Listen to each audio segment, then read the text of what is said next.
Right, so Overlord, the manga, not the anime. The anime's not out for another 6 hours, but the manga, chapter 2, basically was episode 2 and a little bit of almost, I think, into the point of episode 3, but it pretty much, I can't say pretty much just sums up what happened in episode 2, and kind of, I mean, it didn't stray away from the idea at all. It didn't stray away from the idea that episode 2 was episode 2, and it didn't change that fact. Even though I kind of think they might have almost did it in some other order than the anime did, which isn't a bad thing. I think the order they did it in was quite cool.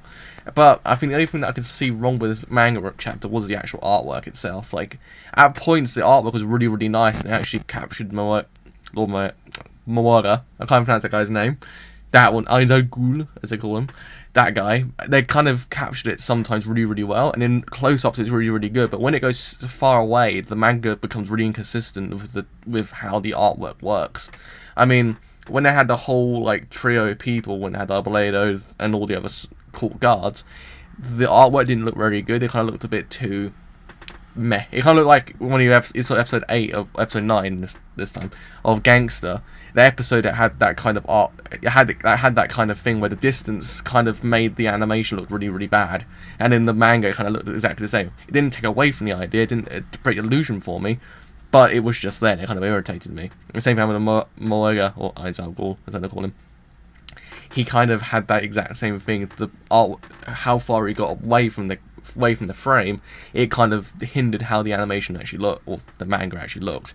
Again, it didn't change anything for me. I liked the chapter a lot. It kind of captured the idea of the anime quite well, and also, I mean, the light novel, so I don't know where it is, but I think the light novels and then also the manga kind of doesn't follow it exactly the same either, because again, I read the first couple of chapters, and the first couple of chapters follow quite differently, so I'm guessing the anime is a manga adaptation more than an a light novel adaptation, which isn't a bad thing. Again, it's not a bad thing, I can't say anything against it. It's an adaptation, they can do what the hell they want.